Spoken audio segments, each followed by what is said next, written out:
Hello everyone. చాలా రోజుల తర్వాత మళ్ళీ మీ ముందుకు వస్తున్నాను. నేను మీ డాక్టర్ మధులత. ఇవాళ చాలా ఇంపార్టెంట్ ఇష్యూ గురించి మాట్లాడాలని అనుకున్నాను. రీసెంట్గా చాలామంది పేషెంట్స్ నాకు కనపడినప్పుడు వాళ్ళు చాలా లాంగ్ టర్మ్గా గ్యాస్ బిళ్ళలు అంటే పిపిఐస్ లైక్ ప్యాంటప్రిజోల్, రాబెప్రిజోల్ టాబ్లెట్స్ ఆల్మోస్ట్ 10 ఏళ్ళు, కొంతమంది 5 ఏళ్ళు, కొంతమంది 3 ఏళ్ళు నుంచి కంటిన్యూగా వేసుకుంటున్నామని చెప్తున్నారు. అది చాలా చాలా చాలా ప్రమాదం. అది అంటే అప్పటికి మనకేం సైడ్ ఎఫెక్ట్స్ కనపడవు. సో సైడ్ ఎఫెక్ట్స్ ఏం లేవు కదా, ఎందుకు వాడచ్చులే అన్నట్టుగా చాలామంది నాకు ఇది గ్యాస్ వచ్చేస్తుంది సో నేను వేసుకుంటాను అన్నట్టుగా వేసుకుంటున్నారు. కానీ దానివల్ల లాంగ్ టర్మ్ సైడ్ ఎఫెక్ట్స్ చాలా ఎక్కువగా ఉంటాయండి. సో అది ఆలోచించుకొని వాడండి. డాక్టర్ ఎంతవరకు అయితే ప్రిస్క్రైబ్ చేశారో, అంటే యూజువల్గా డాక్టర్స్ 3 వీక్స్ లేదా ఒకవేళ ప్రాబ్లం ఎక్కువగా ఉంటే 5 వీక్స్ వాడమంటారు. సో అంతవరకు వాడి తర్వాత ఆపేసేయాలి. అంతేగాని అది కంటిన్యూగా కొన్ని ఏళ్ల తడబడి వాడకూడదు. అవేమీ పప్పు బిళ్ళలు కావు మన ఇష్టం వచ్చినట్టు వాడటానికి. సో అవి అలా వాడద్దు.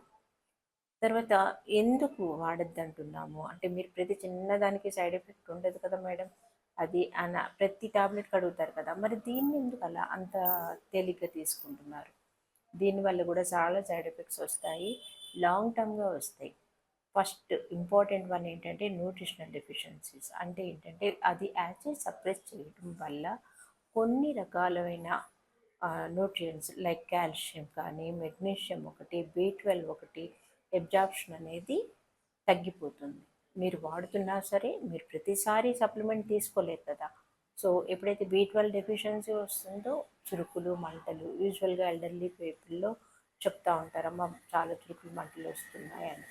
సో ఇది కూడా ఒక కారణం కావచ్చు. సో లాంగ్ టర్మ్గా పిపిఎస్ వాడకూడదు. తర్వాత కాల్షియం అబ్జార్ప్షన్ కూడా తగ్గిపోతుంది. యాసిడ్ లేకపోవడం వల్ల, యాసిడ్ సప్రెస్ అవ్వటం వల్ల కాల్షియం అబ్జార్ప్షన్ కూడా తగ్గిపోతుంది. సో దానివల్ల బోన్ డెన్సిటీ తగ్గిపోతుంది. సో ఆటోమేటిక్గా ఫ్రాక్చర్స్ అనేవి లైక్ రిస్ట్ కానీ, షోల్డర్ కానీ, హిప్ ఫ్రాక్చర్స్ ఇవన్నీ ఎస్పెషల్గా పోస్ట్ మెనోపాజ్లో ఆల్రెడీ కాల్షియం తక్కువగా ఉంటుంది.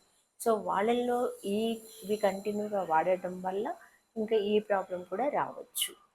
ఇంకొకటి వచ్చి లాంగ్ టర్మ్గా యూజ్ చేయటం వల్ల ఈ యాసిడ్ సప్రెషన్ అవ్వడం వల్ల కిడ్నీస్ మీద కూడా ఎఫెక్ట్ పడవచ్చు.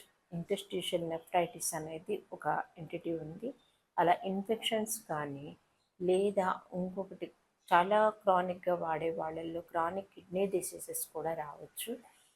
ఇంకొక ప్రాబ్లం ఏంటంటే, ఇవి ఎప్పుడైతే యాసిడ్ సప్రెస్ చేస్తుందో మనకి ఏవైతే ఇప్పుడు బ్యాక్టీరియా వస్తాయో వాటిని మనకి ఈ యాసిడ్ ఫామ్ అవడం వల్ల అలాంటి బ్యాక్టీరియా పోతాయి.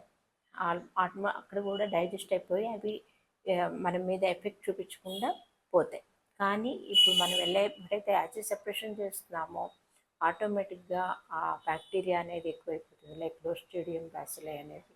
సో అవి ఏం చేస్తాయంటే కొలైటిస్ ఫామ్ చేస్తాయి. సో డయేరియా రావడం, తొందరగా తిన్న వెంటనే మోషన్స్ అవ్వడం, అలాంటివి కొలైటిస్ కానీ. తర్వాత ఇంకా ఎల్డర్లీ పీపుల్లో చూసుకుంటే వాళ్ళల్లో ప్రొటెక్షన్ తగ్గిపోయి న్యూమోనియా లాంటివి కూడా వచ్చే అవకాశం ఉంది.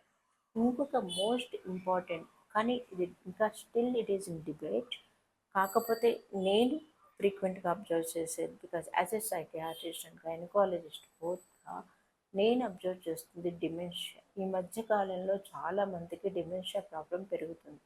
ఇది కూడా ఒక కారణమేమో అనే ఇది ఆల్రెడీ రీసెర్చ్ జరుగుతుంది. ఈ ప్రీవియస్ లాంగ్ టర్మ్ యూజ్ చేయటం వల్ల ఈ డిమెన్షియా ప్రాబ్లం కూడా రావచ్చు.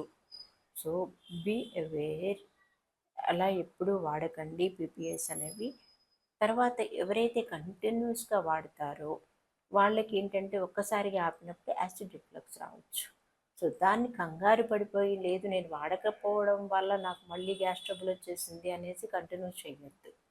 స్లోగా మీరు మీ ఆహారపు అలవాట్లు మార్చుకుంటూ టైంకి భోంచేస్తూ ఉదయం 7 గంటలకి, మధ్యాహ్నం 12:30కి, తర్వాత 4 గంటలకి ఏదన్నా కొంచెం స్నాక్స్ లాంటివి, తర్వాత 8ంటికి భోజనం. ఇలాంటివి చేస్తూ మన ఆహారపు అలవాట్లు లైక్ కాఫీ కానీ, అంటే కెఫీన్, టీలు, తర్వాత కూల్ డ్రింక్స్, ఇంకా spicy foods, masala foods, junk foods ఇలాంటివన్నీ తగ్గించుకుంటే మనకి పీపీఎస్ అవసరమే రాదు. సో మీకు తెలిసిన ఎల్డర్లీ పీపుల్కి కూడా తెలియచేయండి. యూజువల్గా నేను చూస్తున్నది ఎల్డర్లీ పీపుల్లోనే కంటిన్యూగా వాడేస్తున్నారు. ఇది danger signal. So stop it. Thank you so much.